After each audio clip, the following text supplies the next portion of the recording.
the sneeze. Hey guys, Don Davis here, downtown Tucson.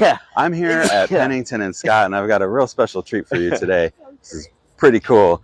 As you can see behind me, we've got a brand new mural coming to downtown Tucson, and we're actually in the process of it right now from Ignacio Garcia, who is right over here. Hey, how's it going? What's up? Hey. How's it going? Let's see, let's get you guys right here. Okay, so move a little bit this way. Yeah, perfect. Okay, and then I'm gonna come stand right there with you guys.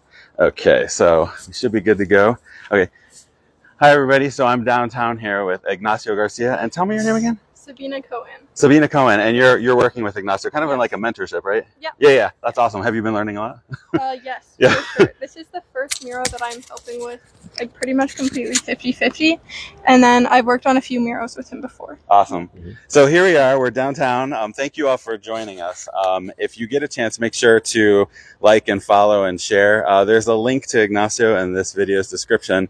We're downtown at Scott and Pennington at his brand new mural. You want to tell us a little bit about it? Yes. So this mural is representing the Paula Verde tree.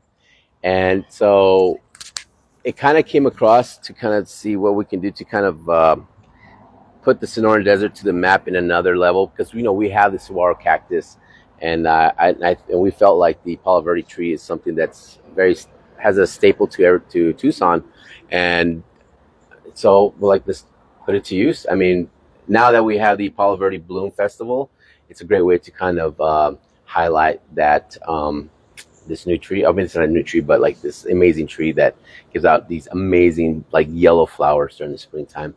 But the cool thing about this mural here, we call her Paula Verde because the Sonoran Desert, for some reason, hearing the word Sonora reminds me of a woman.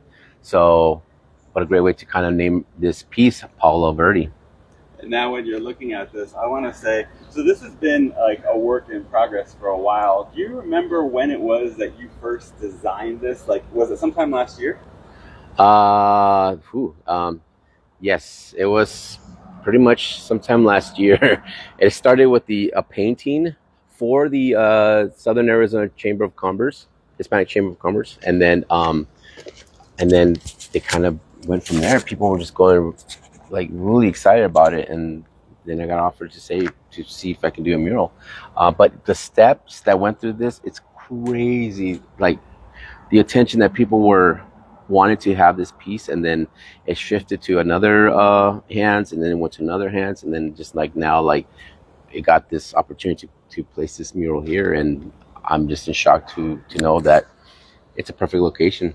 It's kind of like when you walk up to it, like, wow, because we've seen it many times in like the little print form. And in fact, actually, for those of you who are tuning in, tomorrow, so Monday, June 29th, there's going to be a gala at the Tucson Art Gallery.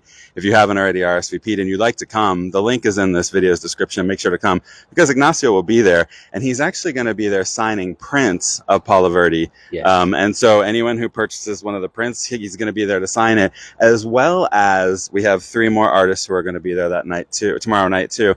Jessica Gonzalez, Pen Macias, and Camila Ibarra. They're going to be there signing their prints for their new Women's History mural that also just went up. And if you haven't seen that, just scroll down my page. There's a bunch of videos on that too. So if you get a chance to, if you would like to meet these guys tomorrow, do so now. You can RSVP now because that's pretty cool. A really cool opportunity to hang out with all of these guys. But we are so used to seeing this print. I mean, we've been talking about this since, I remember the first time you showed it to me was, I want to say like 3 or 4 months ago. And so you're used to seeing it on this little piece of paper on a computer screen. Yeah. And then just now, as I walked around the corner, and as you can see here in the shots, in fact, let me try and do this again. This thing is massive. It's really impressive. And what do you think? I mean, when you consider how, I literally, I'm chewing more than I can chew more, you know what I mean? So it's just, it's a lot. I mean, at first it looked like, okay, this is simple. I could probably do this in maybe in a couple of weeks. But no, now kind of mapping the whole thing out, your eye just literally kind of tricks you to know, like, it looks small, but when you come close to it, it's massive. So, but I mean, this is what Tucson's known for these big, beautiful, massive murals. Well, how big would you say this is? This so we're on the side of a parking garage, and I want to say, what do you think? Like 3 stories? It's definitely 3 stories. Yeah, I think it's maybe 3 stories high and maybe 3.5 across. So Yeah, like it's 30 by 35 feet. I'm guessing. And you get every inch of the side of this building. And I know that this stuff takes time. Like, Yes. you have to go through permitting and all that. And now what I would like to point out here is question number 1 is, what stage are we at in this process? Because, I've obviously we've seen the final, and I know that there's still ways to go. Like, what stage would you say you're at? I can see some of the, in fact, let's look at these. You guys see these pencil markings? Like, I mean, this is a massive piece. And when you think about all of the skill and the talent that goes into this, to be able to, every inch inside of this building, taking it from that small print. I mean, first an idea in his head to now the side of a building, and obviously you've even done bigger ones too. Yeah, so yeah. This one actually is not as big as those, but what do you think about that? I mean, like, how do you even begin that process? Like, it has to be a different mindset, and where do you start? I mean, as every mural, it's always different. Luckily, I have an amazing assistant. I'm training her, and she's an amazing artist. I couldn't choose anyone else. I mean, she's been helpful to create this massive piece. To know that, to know like where it's at in the stage. I don't know. It all varies. I think once I know there's a time date that needs to be finished, then I know what I need to do, because not every mural on my head is thinking that it's finished, but once the deadline is there, that's where the end result will be. So this piece should be done by July 10th. Oh, wow. And then go from there. But I think the challenging point right now, what do you think, Sabina, is the flowers and the whole and the color correction? And yeah, so we've been working on the tree for about a week now, which it was not expected to take that long, but because it has so much detail and because it's the focal point of the mural, it has to be perfect. So that's what we're working on now, and then we'll move on to the dress. Yeah. It's a completely different process from what I'm used to with smaller paintings. It feels both mechanical and creative just because it's so big, and you don't really get to see the image while you're working on it. You only see it once you step back. So that's been the most challenging part. But yeah, I mean, that's a really good point that you make. Like, and especially because you're newer at this, like right now we're looking at it, and it's like all you see is this green and this yellow that's right in front of you. But if you look up, there is an intense amount of detail in this piece. I mean, look at all the Paula Verde up there, and then you've got her face is way up there. The branches, and you guys were just up on the crane, and yeah. Props to you guys for not being terrified of heights. Like, Yeah. That's awesome. Yeah. I've made research for that. And so I think when you think about the planning that goes into this, like when you're up there, obviously you're not thinking about like, oh, I'm 3 stories in there. You're thinking about what's right in front of me. How do you translate that from the page to the side of a 3-4 story building? Well, we've sketched it out from the original image, so it takes a lot of trust to believe that you're going to get that end result that you expect, because you aren't seeing it when you're up there. And so it's a lot of trial and error. You're trying to get this texture, and then you're up there, close up doing it. You have to step back to see if it's how you imagined, and then you try again, and then you go back. So I guess trial and error. That's a really good point, actually. Like, is there room for error? I would imagine that there is, especially when you're dealing with something of this scope and this size. Like, do you give yourself like every hour, like, okay, let me just step back and do like go stand across the street and like, what are we looking at? Oh, a little bit more here, a little bit more there. How's your process on that? Well, I mean, yes, we definitely, when we have that sense of like, okay, we have to come down and kind of see what the trust is going. Yeah. And then once we go down, look at it, and sometimes it goes amazing. Like, oh, this is actually better than what we expected. And then sometimes, maybe a little adjustment of a color, it kind of distorts the whole thing. So we kind of have to start all over again. But we have to kind of do little samples to see where the direction goes. But for the most part, is just letting ourselves trying to be creative and not trying to mimic the image as perfect as it is, but to give it a stylized effect, because how it's going to look up close, and then overall how people are going to see it from a distance. So we want to make sure that it kind of ties in with everything and on every kind of angle of the visual perspective. There's so much to think about here too, because you know, even today when we're talking about, you know, we're here early because the way that the lighting works. As the sun comes over, and you know, you're a pro at this. Like, you're even like, nope, we don't want to do it at 8:30 because the lighting will. So, I mean, you have to think about every little thing, and it's a totally different process. And you're learning this too, you know, from sitting down at the canvas to the business of all of this. Yes. And then also the like practicality as far as like, okay, and now I'm on the side of a building. But as you, I'm sure, heard all this too, it's like, it's a process, like permits, paperwork, approvals, all that, you know, and it's like, I mean, that took a while too. Like, I mean, I remember when we were first talking about this, and this is the reality. You're obviously been doing this for a while. Yeah. How has this experience for you been compared to like other experiences? I mean, there's a lot. I mean, the technicality that goes behind it, especially even here in this alleyway, you have to kind of be cautious about people driving here, even though we have some barricades and all that stuff. And sometimes you kind of have to negotiate to make sure that they have to deal with their things that they have to deal with. So that does take a lot of time. And the other thing too is like the weather. The weather could, you know, it could be extremely hot. The last 2 weeks has been extremely humid. Yeah. So we're kind of limited to a short amount of time, and then kind of deal with that. But you know, we don't want to rush it just for the purpose of that. But we want to make sure we want to take our time to make it, to give that quality, and that's the sacrifice we have to do. So now when I'm looking at this, so we're up close and personal here with the piece. You see that 5 right there, how it's written in pencil? Oh, yeah. So the first step when you get to the side of, you know, a massive building like this is you pencil draw it out. Is that right? So I think we just kind of came up with a new technique. Like every project, I always try to kind of be innovative and try to be clever to figure out what solution it is. So we kind of came up with this little solution of that might help, because we have these lines, you know, that they could actually help with the grid line. But I think having the number system actually kind of accidentally kind of turned out for the best. And I think I'm going to end up using this technique. Oh, good. So this is, how did this just organically happen? Like, it just like boom, just literally like in an instant. Like, I wanted to have something to kind of go, because again, with the time frame that I had, so I'm like, okay, you know what, I'm just gonna number it, and that just came, and then just went with my gut instincts, and she went along with it, and it actually made sense to her, and she was picking it up extremely easy.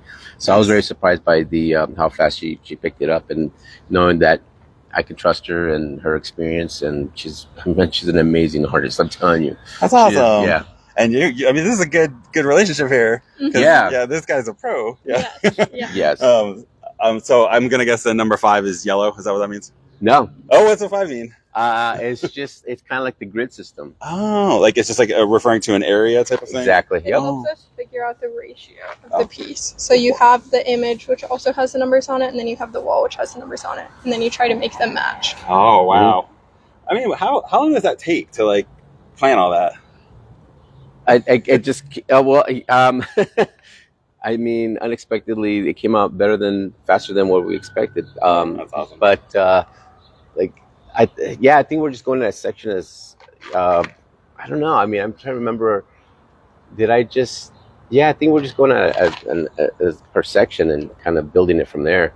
But even at the point that when we were painting the face or sketching out the face, you weren't expecting it to look exactly like the rendering. And then when we step back, you're like, wow, that's kind of an interesting technique to see how it comes to life. Mm-hmm. Can we take a look also over here at your crane here?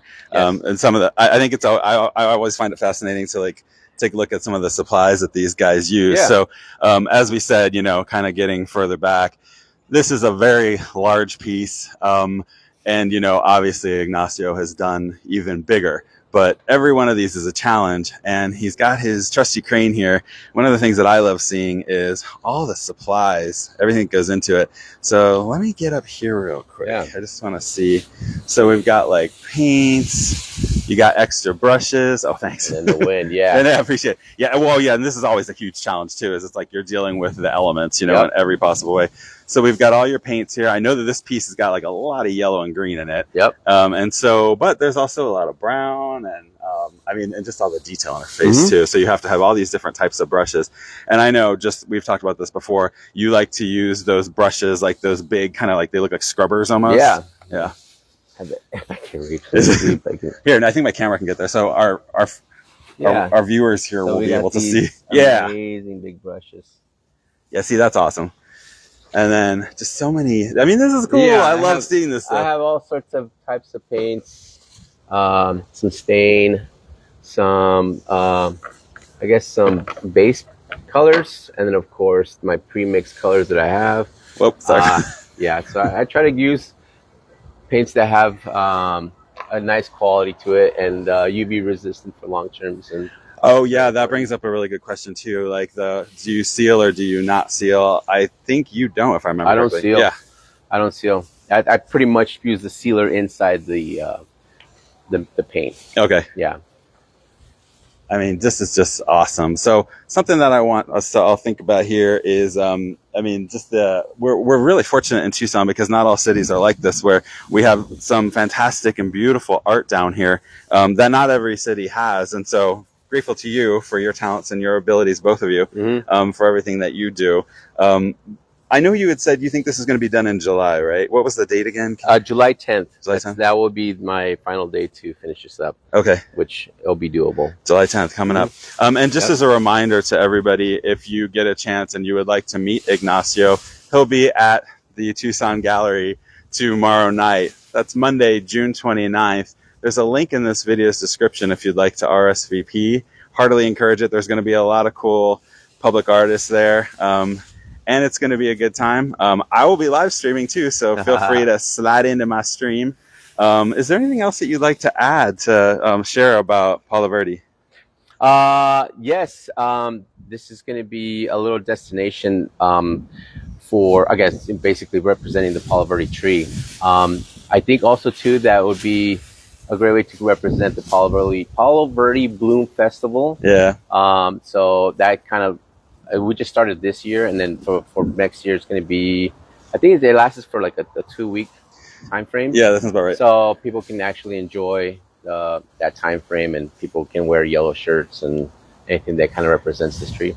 I wonder if an honor. Yeah, I wonder if next year they'll, because I know that they used the original print in this year's, which was the inaugural. Yeah. Like promotional materials, or was a poster, which was really cool. I wonder if they'll use it next year too, or maybe because and just thinking out loud, like I know they had a bunch of events around town. Like maybe this will be incorporated into one of those events, because this is sort of like the piece de resistance. Yeah, I think it'd be so, because people love to do these mural tours, and I think it's a great way to kind of promote everything that goes along with it, and this actually does help with local businesses, because it helps to promote an event and then have people come in and enjoy that. So I mean, even that, it's just an honor to have this amazing piece to celebrate an amazing tree that represents Tucson and the Sonoran Desert, and now becoming a destination for people. It's like, it's like the cherry bloom festival, or cherry blossoms. Yeah, so, in DC.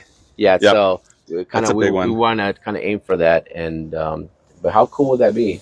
So just even that itself, to kind of put an image to that, or a destination for that people can come. That's awesome. Well, listen, I know you're busy and you've got a lot to do, and we're fighting the light here, so I want to make sure you can get back to it. But I can't thank you enough, as always, for taking the time to talk with us and sharing your abilities and with the town. Yeah. And also just letting us be this close to something that is this beautiful and creative, and to you as well. And I have a feeling in a short amount of time you'll be scaling these by yourself. And his endorsement and his faith in you says everything. Yes. So she's gonna be amazing. I'm telling you. And thank you to all of you for tuning in. And make sure to check the page later. I'll have like a little highlights video where I'm going to take some edits from this and just kind of put it together. I'm going to get some pictures with these guys. We'll have that there too. Make sure to share with your friends. And of course, if you get the chance, come on down. This will be done early July. And then you can take some pictures here yourself. We're off of Scott and Pennington, downtown Tucson. Again, thank you all. Take care. Have a great day. See ya. Thanks, guys. Yep. Let me show you the how it looks over here. That would give us a good. We're gonna come down and look at it either Oh way. wait, there's more. Oh, there's more. No, we're still going. I just It's in still case our live. mic's cut out. Like, nah, yeah, we're still live, but Okay, great. we'll see. We'll Mics see. may cut out. I'll have some of this in the video. We'll cross the street. Yeah. Oh, see. Oh, actually, I hope that this works because this will be a really cool view. Mm-hmm. Oh my gosh, look at this. Oh wow. Yeah, you can see it better there. I mean, Big finish. having some form to it. So awesome. And then we'll come over here. This is kind of my favorite spot. It's actually across the street. Oh, good idea. And it's really cool because the trees that are in front of it actually magnifies the whole mural. Oh wow. Yeah. Oh, you're right. Okay, we're going to show that in a second. Sorry, I know I said this is over, but we're still talking. Yeah, we're talking. We can do that. All right, testing 1, 2, 3. All right. I know. I hope it's still recording, but we'll find out, I guess. Huh? That's fine. It's okay. We'll get lots of pictures in case if it's Yeah, not. we're good. So Okay, so let's check this out. We're getting an across the street view. Oh, look at that. That's awesome. it's looking good. We just need a little bit of more of that form. See how the right side? Yes. On the right side, see how it has more of a shape, and I think it's the yellow. And you can see the trees in front of it too. I'm feeling a little bit.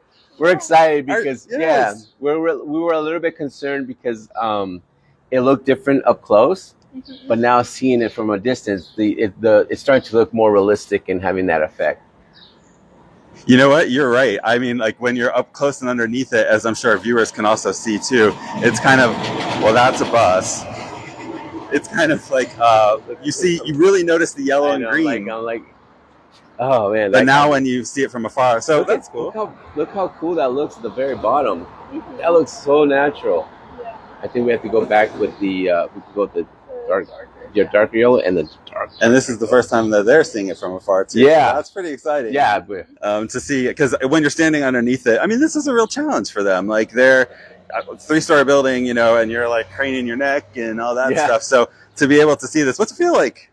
Oh, I'm excited. Yeah, a sense of relief for sure. I mean, just to see that it's looking very natural, and we just kind of went with our instincts without not looking at the image, and we're just like, let's test it out. So again, we're going back and forth, and having her experience, it's just making a big difference. So I'm really happy to have Sabina on board on this, and I'm super stoked.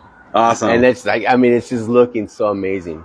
Okay, so I guess our mics are still working because it looks like people are still watching. Thank you. Oh, really? Yeah, say hi to Karen. We love her. She's awesome. Okay, guys, so I think we are going to wrap it up now for good. Again, thank you all for tuning in. Very happy to be here with these guys. And coming soon, beautiful Paula Verde, downtown Tucson. Check the page later for all sorts of video clips and pictures. Thanks a lot, guys. Take care. See ya. Okay, now we're done.